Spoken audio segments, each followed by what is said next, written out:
नमस्कार दोस्तों, हाजिर हैं हम फिर से एक बेहतरीन वीडियो के साथ में। और इस वीडियो में बात करने वाले हैं हम यूपी टीजीटी और पीजीटी के लिए आने वाले इम्पोर्टेंट क्वेश्चंस के बारे में। तो जी हाँ फ्रेंड्स, इस वीडियो में हम बात करने वाले हैं विलियम वर्ड्सवर्थ पर बेस्ड उन सभी क्वेश्चंस के बारे में जो आज तक के लगभग हर एग्ज़ाम में आ चुके हैं। कहने का मतलब हमारा ये है कि हम उन सारे रिपीटेड क्वेश्चंस को आज यहाँ पे डिस्कस करने वाले हैं जो मोस्टली एग्ज़ाम में आते रहे हैं और उनके आने की आगे भी बहुत ज़्यादा संभावना बनी रहेगी। तो फ्रेंड्स, बने रहिए मेरी वीडियो के साथ में और देखते रहिए पूरी वीडियो को। इस वीडियो को देखने के बाद में जब आप एग्ज़ाम हॉल से बाहर आएँगे तो आपको कोई भी अफ़सोस नहीं होगा कि आपने ये वीडियो क्यों देखी थी।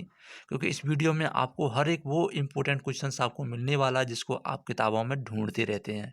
तो चलिए फ्रेंड्स, शुरू करते हैं हम क्वेश्चन नंबर 1 से। क्वेश्चन नंबर 1 है हमारा, the final version of Wordsworth the prelude appeared in. देखिए, विलियम वर्ड्सवर्थ की जो प्रील्यूड नाम की जो कंपोजिशन है उसका फाइनल वर्जन कब आया था। ये क्वेश्चन आया है यूजीसी नेट दिसंबर 2004 में और आगे भी इस क्वेश्चन के आने की बहुत ज़्यादा संभावना बनी रहती है।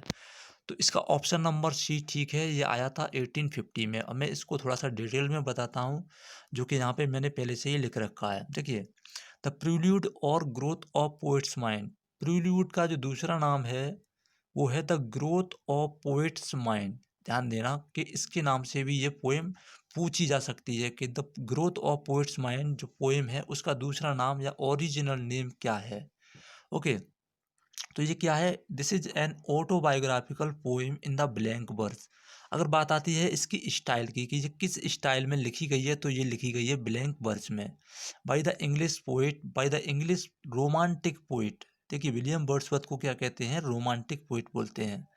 विलियम वर्ड्सवर्थ के द्वारा लिखी गई पोएम है जो कब लिखी गई थी, 1850 में कंप्लीट की गई थी और इसको ब्लैंक वर्स में लिखा गया है। वर्ड्सवर्थ इस पोएम में चाहते क्या थे, क्या सोचा था उसने इस पोएम को लिखते टाइम पे। तो Wordsworth intended as the introduction to the more philosophical Recluse. इसमें उन्होंने फिलोसफिकल वे को इंट्रोड्यूस किया है बहुत ही अच्छे तरीके से। विच वर्ड्सवर्थ नेवर फिनिश्ड, जो वर्ड्सवर्थ नेवर फिनिश्ड यानी जिस काम को वर्ड्सवर्थ कभी फिनिश ही नहीं कर पाए। The prelude is an extremely personal poem. ध्यान देना, अगर बात आती है प्रील्यूड किस तरीके की रचना है तो आप डायरेक्टली बोल दोगे कि it is an extremely personal composition revealing the work on the detail of Wordsworth life. और ये पूरी की पूरी जो पोइम है ये वर्ड्सवर्थ यानी कि विलियम वर्ड्सवर्थ की लाइफ पर बेस्ड है, इसलिए ये एक ऑटोबायोग्राफी है और ये पर्सनल पोएम है। तो फ्रेंड्स, ये क्वेश्चन आपको कैसा लगा मुझे कमेंट करके ज़रूर बताना, क्योंकि इस क्वेश्चन में मैंने हर एक बारीक से बारीक चीज़ आपको एक्सप्लेन की है। चलिए बात करते हैं हम अगले क्वेश्चन की। लेकिन मैं आपसे बोलना चाहूँगा कि आप इस वीडियो को पूरा देखना, क्योंकि इस वीडियो को देखने के बाद में आपको विलियम वर्ड्सवर्थ के लाइफ से जुड़े हुए हर एक एस्पेक्ट को मैं क्लियर करा दूंगा। और जो भी most important questions William Wordsworth पे बनते हैं वो आज मैं क्लियर कराने वाला हूँ। क्वेश्चन नंबर 2 में बात करते हैं हम, the character of leech gatherer appears in. ये क्वेश्चन आया हुआ है यूजीसी नेट दिसंबर 2005 में। और इसमें जो पूछा गया है वो है द लीच गैदरर का जो कैरेक्टर है वो कहाँ अपीयर होता है। तो डायरेक्टली पूछ लिया गया है कि लीच गैदरर जो कैरेक्टर है वो किस चीज़ में है। तो सबसे पहले तो हमें इसी चीज़ का आंसर देना है। तो जो लीच गैदरर का कैरेक्टर है वो है आपका रिजोल्यूशन एंड इंडिपेंडेंस में। अब बात कर लेते हैं कि रिजोल्यूशन एंड इंडिपेंडेंस आखिर चीज़ क्या है, पोएम है, ड्रामा है, पोइट्री है, क्या चीज़ है। तो देखिए, this is a lyric poem. Resolution and Independence is a lyric poem of the English Romantic poet William Wordsworth and it was composed in 1802। इस चीज़ को याद रखेंगे कि इसको कंपोजिशन कब की गई थी, इसकी कंपोजिशन की गई थी 1802 में। और इसको फाइनली पब्लिश्ड कब किया गया था, फाइनली इसको पब्लिश किया गया था 1807 में। तो इस क्वेश्चन का भी मैंने पूरा डिटेल में आपको बता दिया है, ये भी क्वेश्चन आपको अच्छे तरीके से याद रहना चाहिए फ्रेंड्स। नेक्स्ट चलते हैं हम अगले क्वेश्चन के बारे में। हमारा अगला क्वेश्चन नंबर है 3। तो क्वेश्चन नंबर 3 में पूछा गया है, I wandered lonely as a cloud. मैं बादलों के तरीके से अकेला भटकता रहा। Makes an assertion that. तो ये जो लाइन है ये लाइन क्या कहना चाहती है, इस लाइन में पोइट का क्या सेंस ऑफ मूड है। तो इस लाइन में जो पोइट का सेंस ऑफ मूड है वो है कि the poet moves as aimlessly as the cloud. जहाँ पोएट ये कहता है कि जिस तरीके से बादलों का कोई भी एम नहीं होता, बादल इधर से उधर घूमते रहते हैं, लौट के आ जाते हैं, उसी तरीके से पोएट का भी कोई एम नहीं है, कोई उद्देश्य नहीं है, और वो एमलेसली वांडर्ड होता रहता है, यानी भटकता रहता है इधर उधर। देखिए, I wandered lonely as a cloud makes an assertion that the poet moved as aimlessly as the cloud. यहाँ पर पोएट बादलों के तरीके से, जिसका कोई उद्देश्य नहीं होता है कि उसे किधर जाना है, भटकता रहा। तो ये क्वेश्चन भी आपकी समझ में आ गया होगा फ्रेंड्स। मैं चलता हूँ अब अगले क्वेश्चन की तरफ। अगर आपको कोई भी क्वेश्चन कंफ्यूज करता हो तो आप मुझे कमेंट में लिखें और मैं आपको इसका पूरा सॉल्यूशन दूंगा। देखिए, इस को मैंने जो कॉपी करके आपको दिखाया है, इसका भी एक रीज़न है। मैं हमेशा एक चीज़ में बिलीव करता हूँ कि डोंट, मैं यहाँ लिख देता हूँ अपनी जो थीम है, डोंट डू हार्ड वर्क। सब लोग कहते हैं हार्ड वर्क करने के लिए, but here I am doing saying that don't do hard work but do only smart work. क्या करना है हमको? स्मार्ट वर्क करना है। तो इसीलिए मैंने इसको टाइप नहीं किया, मैंने आपके लिए एक ऐसी बुक ढूंढी, निकाली, खोजी, तलाश की, जिसमें मैं उन सारे क्वेश्चंस को देख सकूं जो हमेशा से किसी न किसी एग्ज़ाम में आए हैं। तो आखिरकार फाइनली मैंने वो बुक ढूंढ ही ली है, और उसमें से मैं आपको प्रिपरेशन करा रहा हूँ। कुछ क्वेश्चंस को मैं खुद अपने हाथों से लिख के करा रहा हूँ, कुछ क्वेश्चन मुझे लिखे हुए मिल चुके हैं। तो ये है स्मार्ट वर्क, जिसमें मुझे लिखना नहीं पड़ रहा है, क्योंकि लिखने में बहुत ज़्यादा टाइम वेस्ट होता है और इतना टाइम हमारे पास नहीं है। तो फ्रेंड्स, ये क्वेश्चन आपको समझ में आ गया होगा। आप चलते हैं हम अगली साइड में। तो क्वेश्चन नंबर 4 है हमारा, bliss was it in that dawn to be live but to be young was very heaven, this occurs in a poem. ये जो कोटेशन है पोइट्री का, ये किस पोएम से लिया गया है? क्वेश्चन हमारा ये बनता है, और ये क्वेश्चन हमारा आया है जून 2008 में यूजीसी नेट में। ये क्वेश्चन आपके लिए इम्पोर्टेंट साबित हो सकता है, आप इसको याद रखना। तो इसका जो आंसर है वो है विलियम वर्ड्सवर्थ। ये विलियम वर्ड्सवर्थ की जो पोएम है उसमें से लिया गया है। तो इस पोएम के बारे में थोड़ा सा बात कर लेते हैं हम। The above lines occurs in the poem, the French revolution is at appear to enthusiast at it commencement. देखिए, ये एक पोएम है, और ये पोएम लिखी गई है विलियम शेक्सपियर के द्वारा, सॉरी, विलियम वर्ड्सवर्थ के द्वारा। और the above lines occur in fourth and fifth line, और ये जो लाइनें हैं ये फोर्थ और फिफ्थ लाइन में से ली गई हैं, ध्यान देना पोएम के। चलिए आगे चलते हैं थोड़ा सा। आप वीडियो को पूरा देखना, क्योंकि पूरा देखोगे तो आपको इम्पोर्टेंट चीज़ें मिलती ही रहेंगी।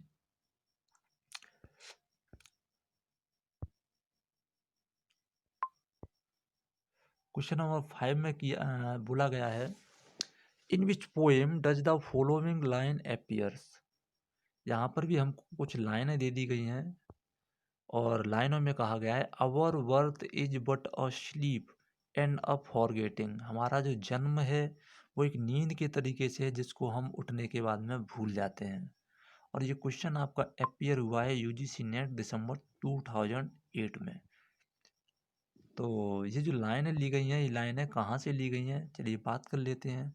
तो ये जो लाइनें ली गई हैं वो ओड टू इमोर्टलिटी से ली गई हैं, और ये ओड टू इमोर्टलिटी जो लिखा गया है, यानी अमरत्व की ओर, ये लिखा गया है विलियम वर्ड्सवर्थ के द्वारा। और ओड इंटीमेशन ऑफ इमोर्टलिटी, यानी अमरत्व की ओर,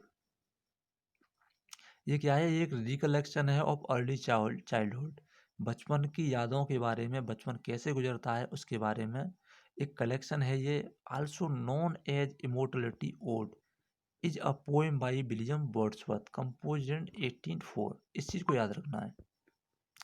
विलियम वर्ड्सवर्थ की जो पोएम है, ode intimation of immortality from recollection of early childhood, this poem was composed in 1804 by William Wordsworth, and the line our birth is but a sleep and the forgetting is extracted from this poem.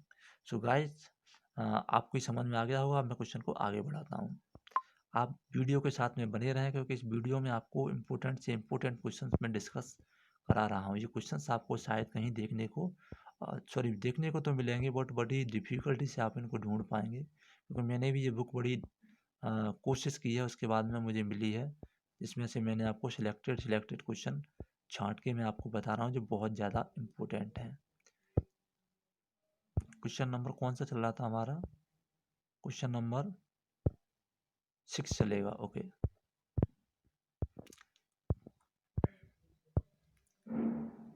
तो question number 6 में कहा गया है कि the poetry of Wordsworth and Coleridge was notable influence by, यानी Coleridge और जो Wordsworth हैं दोनों की जो मिक्सिंग पोएट्री है उस पर किस चीज़ का प्रभाव सबसे ज़्यादा पड़ा है जो देखने को मिलता है।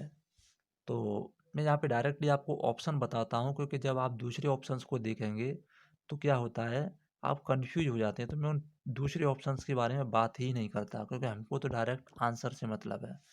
तो इसका जो आंसर है वो आंसर है द फ्रेंच रेवॉल्यूशन। हमारी जो विलियम वर्ड्सवर्थ की पोइट्री है और कॉलरिज की जो पोइट्री है उस पे फ्रेंच रिवॉल्यूशन का बहुत ज़्यादा इन्फ्लुएंस है। रीज़न क्या है कि फ्रेंच रिवॉल्यूशन के टाइम में जो विलियम वर्ड्सवर्थ और कॉलरिज थे अपनी पोइट्री लिख रहे थे इंग्लैंड में। ओके, ये पोइट उसी समय के हैं जब इंग्लैंड में फ्रेंच रिवॉल्यूशन ऑकर्स हुई थी। फ्रेंच रिवॉल्यूशन का जब दौर था उसी समय इन दोनों ने पोइट्री अपनी लिखी थी। तो French revolution exerted a profound influences on the poetry of romantic age। 18 की जो सेंचुरी थी उसमें फ्रेंच रिवॉल्यूशन का बहुत ज़्यादा असर रहा था। तो it signalize the arrival of a new era of fresh thinking and introspections. इस एज में क्या है, नई थिंकिंग का उदय हुआ था और इसी नए विचारों का जो इन्फ्लुएंस देखने को मिलता है वो हमें विलियम वर्ड्सवर्थ और कॉलरिज की पोइट्री में देखने को मिलता है। तो याद रखना है कि विलियम वर्ड्सवर्थ और कॉलरिज की पोइट्री पे फ्रेंच रिवॉल्यूशन का बहुत ज़्यादा असर रहा है। ये 50 साल तक फ्रेंच रिवॉल्यूशन के ड्यूरेशन में जीवित रहे थे। ओके, चलिए नेक्स्ट क्वेश्चन की तरफ चलते हैं। क्वेश्चन नंबर 7 है। क्वेश्चन नंबर 7 में एक कोटेशन है, उस कोटेशन में लाइन है तो वो देख लेते हैं क्या है। What is common to the following poems. देखिए ये जो पोएम दी गई हैं नीचे 1 2 3 4, ये 4 पोएमें हैं। एक वर्ड्सवर्थ की है, एक पी वी शेली की है, एक बेरन की है, एक जॉन कीट्स की है। तो इन चारों पोएम्स में क्या चीज़ कॉमन है, ऐसा क्या है, कौन सा एलिमेंट है जो कॉमन है। तो बात कर लेते हैं इनके बारे में कि इनमें कौन सा एलिमेंट कॉमन है। तो देखिए पहला ऑप्शन दिया गया है कि दे आर ऑल एलेजीज। ये चारों कैसी हैं, एलेजीज हैं। या फिर they are all unfinished poem, या फिर ये समाप्त नहीं हुई हैं ऐसी पोइम है। या फिर they are all divided into cantos, या फिर इनको कैंटोज में बांट दिया गया है, जैसे आपका रेप ऑफ द लॉक बांट दिया गया था इस तरीके से। फेरी क्वींस को बांट दिया था, स्पेंसर की को, डंटे की जो पोइट्रीज हैं उनको बांट दिया जाता था इस तरीके से। तो they are woman centred poem, या फिर इनमें महिला केंद्रित पोइम है ये, जो महिलाओं पर आधारित है। तो इसका जो राइट ऑप्शन है वो ऑप्शन है option number B, they are all unfinished poems. यानी इनमें जो सबसे ज़्यादा कॉमन बात है वो ये है कि चारों की चारों जो पोइम हैं ये आपकी कैसी हैं, अनफिनिश्ड हैं, ये फिनिश नहीं हो पाई हैं। ओके, देखिए थोड़ा सा डिटेल में पढ़ते हैं इनके बारे में। पहली जो पोइम है वो वर्ड्सवर्थ की है। Wordsworth had 4 years been making plans. Wordsworth had 4 years making plans to write a long philosophical poem in 3 parts, which he intended to call The Recluse। इन्होंने इस पोएम को लिखने की कोशिश की थी 3 भागों में। इसके बाद में बात करते हैं शैली की। तो शैली का एक पोएम है जिसका नाम है the truth of life, was the last major work before his death in 1822। इनके मरने से पहले ये लिखी गई थी 1822 में, आप इस चीज़ को नोट करेंगे। The work was left unfinished, यहाँ पे डेप्ट नहीं है, ये लेफ्ट है। ओके, तो ये काम भी यानी ये पोएम भी उनकी अनफिनिश्ड रह गई, जो पूरी नहीं हो पाई। इसके बाद में बात करते हैं वेरेंट की। तो वेरेंट की जो पोएम है वो है डॉन जॉन। डॉन जॉन जो पोएम है ये क्या है, एक सटायरिकल पोएम है। और बैरन ने इसको कंप्लीट किया था 16 कैंटोज में, leaving an unfinished 17th canto. 17th canto यानी 17वां जो कैंटो था, 17वां जो भाग था, उसको जो बैरन थे अनफिनिश्ड छोड़ गए थे क्योंकि उनकी डेथ हो गई थी 1824 में। ओके, तो इसके बाद में बात करते हैं कीट्स की। कीट्स की एक पोइम है Hyperion, is an abandoned epic poem. ये कैसी है? एक ईपिक पोइम है ये। He wrote the poem from late 1818। उन्होंने इस पोइम को 1818 में लिखा था, until the spring of 1819 when he gave it up. और उसके बाद में उन्होंने इसको लिखना छोड़ दिया। ओके, तो इन इन पोइम्स में जो कॉमन बात है वो ये है कि ये चारों की चारों जो पोइम हैं चारों राइटर्स की, ये अनफिनिश्ड हैं, ये कभी कंप्लीट नहीं हो पाए। चलिए अगले क्वेश्चन की तरफ बात कर लेते हैं। 6th 7th 8th और 9th। ओके, 9 नंबर का क्वेश्चन है हमारा। तो क्वेश्चन नंबर 9 में दिया गया है कि ओके, थोड़ा सा और छोटा कर लेते हैं। हाँ, अब अभी भी नहीं दिख रहा है। चलो अब देखिएगा। देखिए क्वेश्चन नंबर 9 में कहा गया है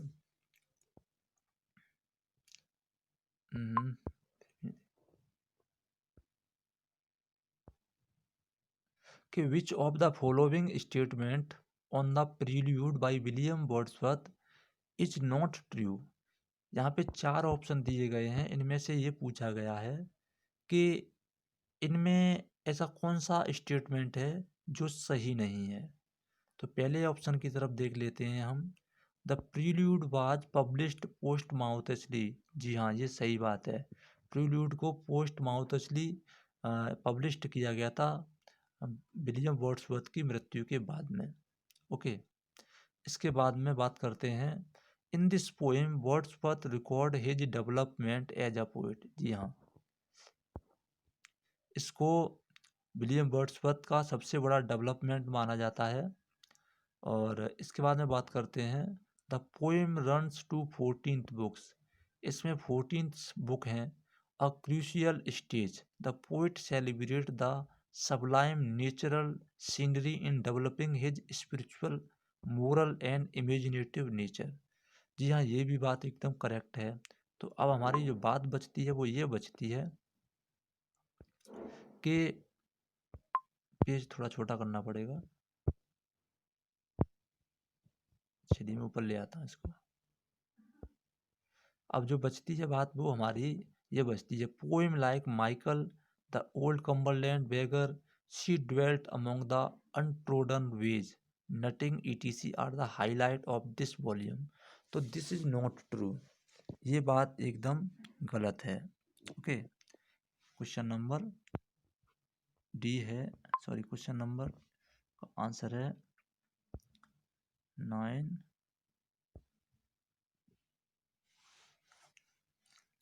और 9 कहाँ गया, गायब हो गया। यस, पेज इधर से उधर चला जाता है, थोड़ा डिस्टर्ब कर देता है। तो देखिए यहाँ पे जो बात करते हैं, poem like Michael the old Cumberland beggar she dwelt among the untrodden ways. तो इसमें ये अनट्रोडन बेज में तो गया था, यानी ये भी ऑप्शन सही है, ये भी ऑप्शन सही है। अब बात कर लेते हैं, इसको देखते हैं 14 बुक्स में। जी हाँ, तो ये 14 बुक्स में नहीं है, तो ये वाला ऑप्शन इसका गलत है। तो इसका जो राइट ऑप्शन है वो ऑप्शन नंबर सी है, यानी दिए गए इन चारों स्टेटमेंट्स में ऑप्शन नंबर सी एकदम गलत है। Okay, the poems like Michael the old Cumberland beggar, she dwelt among the untrodden ways, nutting etc are the part of 1800 edition of lyrical ballads. ये सभी किसके एडिशन है? लिरिकल बैलेट्स के हैं। The first edition of the prelude came out in 1805 within 13 book. और जो prelude का पहला एडिशन था वो 1805 में आया था। कब आया था? 1805 में आया था विद 13 बुक्स। और इसमें कितनी बुक थी? 13 बुक थी। Were subsequently revised and published posthumously by his wife. उनकी वाइफ के द्वारा इसको पब्लिश किया गया था। 1850 में इनकी वाइफ के द्वारा इसको पब्लिश किया गया था। इस चीज़ को आप याद रखना। इसको पब्लिश्ड विलियम वर्ड्सवर्थ ने नहीं किया था, इनकी पत्नी ने किया था। It is a poem and not a volume of poems. और ये क्या है? ये पोएम है, पूरी की पूरी ये पोएम है, न कि वॉल्यूम।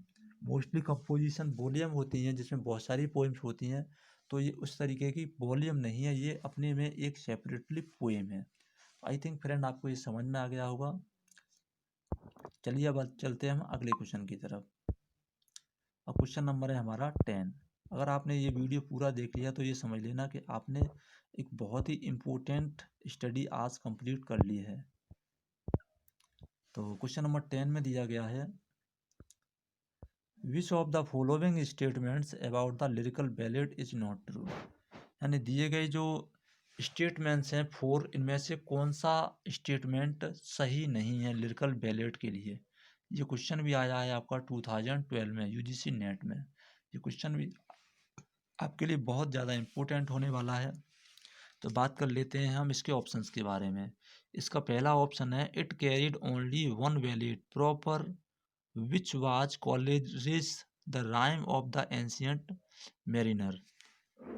तो अगला इसका जो ऑप्शन है वो है, it also carried pastoral and other poems.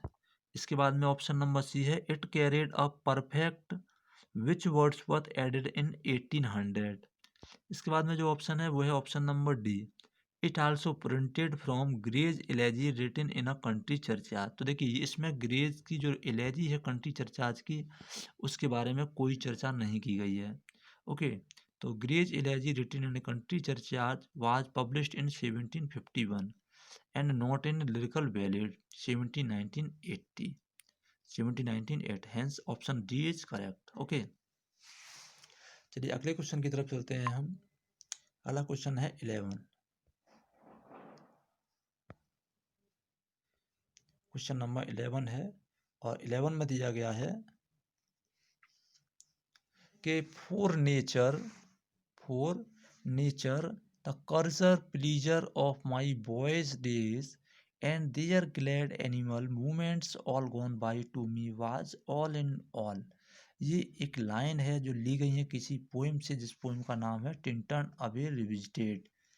देखिए टिंटन अवे भी इन्हीं की है और टिंटन अवे रिविजिटेड भी इन्हीं की है। तो वर्ड्सवर्थ इज टॉकिंग अबाउट, तो वर्ड्सवर्थ किसके बारे में बात कर रहे हैं यहाँ पे। आपको कोटेशन लर्न करने की मैं एक ट्रिक बताता हूँ कि कोटेशन की पहली लाइन को याद कर लो, कोटेशन की लास्ट की लाइन को याद कर लो, आपका कोटेशन कहीं ना कहीं से फंस जाएगा। यूजीसी नेट जून 2013 में ये क्वेश्चन आया हुआ है। तो देख लेते हैं क्वेश्चन के जो आंसर हैं उनके बारे में क्या दिया गया है इसमें, कि वर्ड्सवर्थ यहाँ किसके बारे में बात कर रहे हैं। तो देखते हैं कुछ इसका जो ऑप्शन नंबर 1 है वो है, the second stage in his relationship with nature. तो इसमें क्या है, the first stage in relation with nature. Second C है, both the first and second stage in his relationship with nature. और लास्ट ऑप्शन है, the third stage in his relation with nature. तो हमें देखना ये है कि इन चारों में से यहाँ पर जो वर्ड्सवर्थ बात कर रहे हैं वो किसके बारे में बात कर रहे हैं। तो इस पोएम में जो विलियम वर्ड्सवर्थ ने बात की है वो बात की है, lines from the poem Tintern Abbey about revisited, Wordsworth is talking about both the first and second stage in his relationship with the nature, hence the option number C is correct. Okay, तो option number C इसका सही है। चलिए अगले question की तरफ चलते हैं हम। Question number 12। क्वेश्चन नंबर 12 है आपका, William Wordsworth had a deep influences on Thomas Hardy. William Wordsworth का थॉमस हार्डी के ऊपर बहुत ज़्यादा प्रभाव था। According to Hardy, a particular poem by Wordsworth was the best cure for despair, which is that poem. देखिए यहाँ पे जो बात कही गई है वो बात ये है कि जो थॉमस हार्डी थे, थॉमस हार्डी एक नोवेलिस्ट थे, और उनके ऊपर विलियम वर्ड्सवर्थ का बहुत ज़्यादा इम्पैक्ट था, बहुत ज़्यादा प्रभाव था। और उनकी एक पोएम थी, पार्टिकुलरली वन पोएम, जिसने थॉमस हार्डी के ऊपर बहुत ज़्यादा बड़ा प्रभाव डाला था। उसके बारे में उन्होंने एक बात लिखी है कि बेस्ट क्योर फॉर डिस्पेयर। तो वो पोइम आखिर कौन सी थी जिसका थॉमस हार्डी पे बहुत ज़्यादा इम्पैक्ट पड़ा था? तो इनकी जो पोइम थी the leech gatherer. Leech gatherer poem ने जो थॉमस हार्डी थे उसके ऊपर बहुत ज़्यादा बड़ा इफेक्ट डाला था। देखिए डिटेल में दिया गया है यहाँ पे। Wordsworth resolution and independence published in 1807 in poems into two volumes was originally written in 1802 under the title Leech Gatherer. Okay, कहने का मतलब ये है कि विलियम वर्ड्सवर्थ की जो पोइम थी रिजोल्यूशन एंड इंडिपेंडेंस, इसका जो पब्लिकेशन हुआ था वो 1807 में हुआ था। और पब्लिकेशन जो कलेक्शन था उसका नाम था इन पोइम, यानी इसका जो नाम था कलेक्शन का वो था पोइम्स। और ये 2 वॉल्यूम में हुई थी। 2 वॉल्यूम थे इसके, ओरिजिनली रिटन इन 1802, 1802 में लिखे गए थे। और इसका जो टाइटल था वॉल्यूम का, वो वॉल्यूम का टाइटल था लीच गैदरर। तो इस लीच गैदरर नाम के इस वॉल्यूम ने थॉमस हार्डी पर बहुत ज़्यादा बड़ा प्रभाव डाला था। तो आई थिंक फ्रेंड्स आपकी समझ में आ गया होगा ये क्वेश्चन। अब हम चलते हैं अगले क्वेश्चन की तरफ। मैं फिर से कहता हूँ वीडियो को छोड़ के मत चले जाना, क्योंकि वीडियो को छोड़ के जाने का मतलब ये है कि आपने बहुत ही ज़्यादा इंपॉर्टेंट टॉपिक मिस कर दिया है। हम अगले क्वेश्चन पे बात कर रहे हैं, क्वेश्चन नंबर 13 पे। क्वेश्चन नंबर 13 में दिया गया है कि identify the sonnet upon sonnet by William Wordsworth. यानी सोनेट को हमें आइडेंटिफाई करना है जो विलियम वर्ड्सवर्थ के ऊपर लिखी गई है। तो विलियम वर्ड्सवर्थ के ऊपर जो पोइम लिखी गई है उसका नाम है nuns. Nuns fret not at their convent narrow room. बात कर लेते हैं थोड़ी सी डिटेल में। Wordsworth nun fret not at their convents narrow room 1807 में इसको पब्लिश किया गया था। Has a sonnet as its subject that it is a sonnet upon sonnet, क्योंकि ये क्या है, सोनेट के ऊपर सोनेट है। ओके, चलिए आगे बात कर लेते हैं। Question number 14।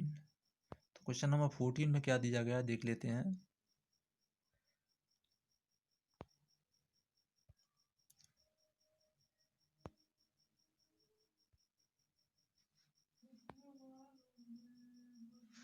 क्वेश्चन नंबर 14 में दिया गया है कि William Wordsworth statement of purpose in publishing the lyrical ballot carries the following phrase.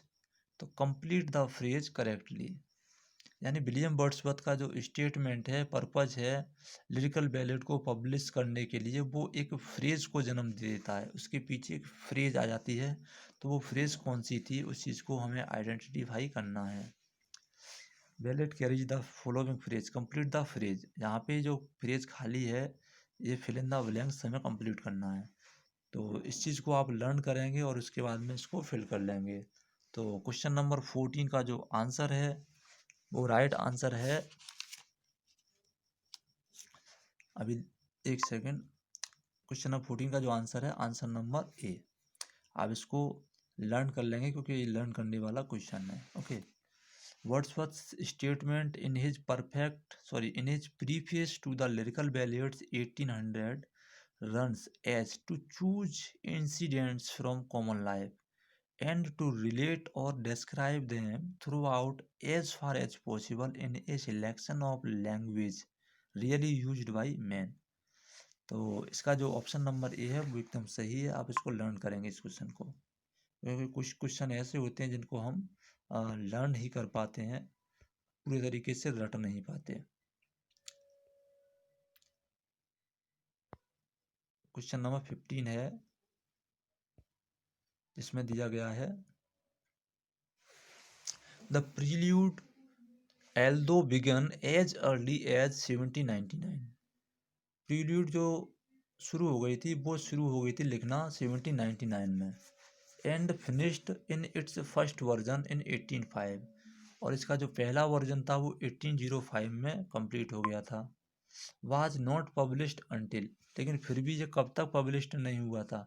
मैंने अभी पिछले क्वेश्चन में बताया था कि 1850 में उनकी वाइफ के द्वारा पब्लिश्ड कराया गया था जब विलियम वर्ड्सवर्थ की डेथ हो गई थी उसके बाद। ओके, तो Wordsworth the prelude was begin in 1799 but could not be published after his death in 1850 by his wife. 1850 से पहले तक ये पब्लिश्ड नहीं हो पाया था, तो इसलिए जो ऑप्शन है वो है हमारा डी सही। ओके, ऑप्शन नंबर डी हमारा एकदम करेक्ट है।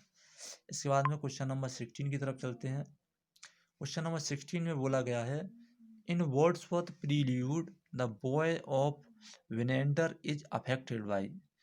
जो प्रील्यूड नाम की पोएम है इसमें बॉय ऑफ विनेंडर किस चीज़ से अफेक्टेड हो गया है, तो इसका ऑप्शन नंबर सी है म्यूटनेस से। म्यूटनेस का मतलब होता है गूंगा हो जाना, जिसकी आवाज़ चली गई है। तो इन वर्ड्सवर्थ द प्रील्यूड 1805 1850 यानी 1805 में लिखी गई थी, 50 में पब्लिश्ड हुई थी। तो the boy of Winander is affected by muteness, hence the option number C is correct. अगला क्वेश्चन देखेंगे, क्वेश्चन नंबर 17। देखिए ये क्वेश्चन बहुत ही ज़्यादा इंपॉर्टेंट है और ये ऐसा इनमें से कोई भी क्वेश्चन नहीं है जो किसी एग्जाम में नहीं आया हो, ये सारे के सारे सिलेक्टेड क्वेश्चंस हैं। क्वेश्चन नंबर 17 की बात करते हैं। विच British university figure in William Wordsworth prelude. University bit जो थे उन यूनिवर्सिटी बिट्स में से कौन से यूनिवर्सिटी बिट की बात कही गई है प्रील्यूड में। ओके, तो देख लेते हैं क्या नाम है। ऑप्शन नंबर चीज का सही है और कैम्ब्रिज के बारे में इन्होंने बात कही है। The prelude is an autobiographical poem in blank verse, ये मैं पहले भी बता चुका हूँ। Intended as introduction to the recluse. Prelude is a personal poem, ये भी बता चुका हूँ। तो Wordsworth began this in 1798। Wordsworth ने इसको 1798 में शुरू किया था at the age of 28 and continue to work on its through his life, और पूरी लाइफ इसको लिखते रहे। He never give it a title, और इन्होंने इसको कोई टाइटल नहीं दे पाया। The poem on the growth of on, एक मिनट अभी बताता हूँ। यस, तो इन्होंने इसको कोई टाइटल नहीं दे पाया था। तो the poem on the growth, sorry, he never give it a title, he called it, उन्होंने इसको क्या बोला था, वो जो वर्ड्सवर्थ थे वो इसको बोलते थे the poem on the growth of my own mind. Okay, तो it was published 3 months after Wordsworth death. Wordsworth की मृत्यु के 3 महीने बाद इसको पब्लिश्ड कराया गया था 1850 में। किसके द्वारा, इनकी वाइफ के द्वारा। Okay, and is final name given to it by his widow Mary, और इसका जो फाइनल नेम है वो नाम भी इनकी वाइफ ने ही दिया था, जिसका नाम था Mary. In prelude book 6 is named Cambridge and the Alps, in which he talked about Cambridge university. समझ में आया, यानी बुक 6 है, उस 6 बुक में इन्होंने कैम्ब्रिज और द आल्प्स दोनों के बारे में बात की है, और बात की है उन्होंने कैम्ब्रिज यूनिवर्सिटी के बारे में। ओके फ्रेंड्स, तो चलिए चलते हैं हम अगली वीडियो की अगले क्वेश्चन पे, जिसमें बात करते हैं क्वेश्चन नंबर 18 की। क्वेश्चन नंबर 18 के बाद में इसमें कुछ मैंने हाईलाइट और बहुत ही इम्पोर्टेंट एग्जाम पॉइंट्स को शामिल किया है, जो आपके लिए बहुत ज़्यादा हेल्पफुल रहेंगे। तो क्वेश्चन नंबर 18 को पहले हम कंप्लीट करते हैं। क्वेश्चन नंबर 18 में दिया गया है कि Wordsworth comes out of a mood off despondency.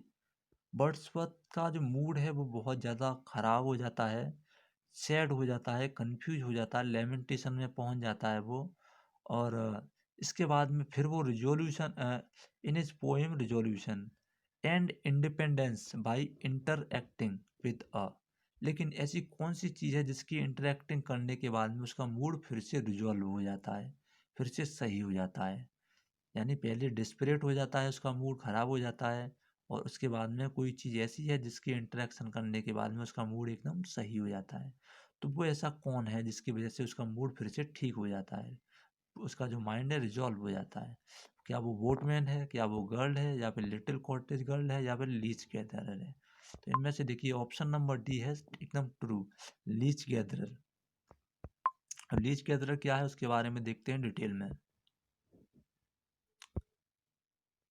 देखिए लीच गैदरर क्या है, the poem resolution and independence is based on Wordsworth actual encounter with a leech gatherer on 30 October 1880। इनकी जो पोइम है रिजोल्यूशन और इंडिपेंडेंस, ये बेस्ड है उनके रियल इनकाउंटर। इनकाउंटर का मतलब होता है मुलाकात से। तो इनकी मुलाकात हुई थी लीच गैदरर से 30 अक्टूबर 1800 में, near his home at Dove Cottage, उनके घर के पास जो कि डॉन कॉटेज में है ग्रासमेयर में, वहाँ पर इनकी मुलाकात लीच गैदरर से रियलिटी में हुई थी 30 अक्टूबर 1800 में। However the poem was not written until May 1802, लेकिन फिर भी जो पोएम थी वो 1802 तक नहीं लिख पाई थी। When Wordsworth experienced the despondency described in the poem while talking on Wharton Fell near Ushwater, it was during this walk that he recollected the emotion in tranquility in the associated lease gatherer he had met 2 years earlier with his current experience. देखिए जब वो बहुत ज़्यादा दुखी हो गया था Wordsworth, उसका माइंड कंफ्यूज हो गया था, तो अचानक उसको उस व्यक्ति की याद आ जाती है जो कौन था 1800 में 30 अक्टूबर 1800 में मिला था। उस व्यक्ति की याद आ जाती है और उसके बाद में वो जब पोइम लिख रहा होता है 1802 में, तब उसके बारे में उस पोइम में लिखता है और उसका मूड सही हो जाता है। ओके फ्रेंड्स, तो ये हो गए आपके क्वेश्चन आंसर जो बहुत इंपॉर्टेंट थे। अब हम बात कर लेते हैं एग्जाम पॉइंट्स के बारे में। ये एग्जाम पॉइंट्स मल्टीपर्पज होते हैं, इनमें एक क्वेश्चन के थ्रू हम कई सारे आंसर्स दे सकते हैं। तो चलिए बात कर लेते हैं हम पहले एग्जाम पॉइंट के बारे में। पहला जो ऑप्शन है ये है, who calls Wordsworth the historian of Wordsworth. तो इनको वर्ड्सवर्थ का जो हिस्टोरियन कहा था वो कहा था लोवेल ने। इस क्वेश्चन को हम अलग तरीके से भी कर सकते हैं कि लोवेल ने वर्ड्सवर्थ को क्या कहा है, किस चीज़ का किस चीज़ का हिस्टोरियन कहा है। तो आंसर देंगे हम वर्ड्सवर्थ शायर का हिस्टोरियन कहा है लोवेल ने।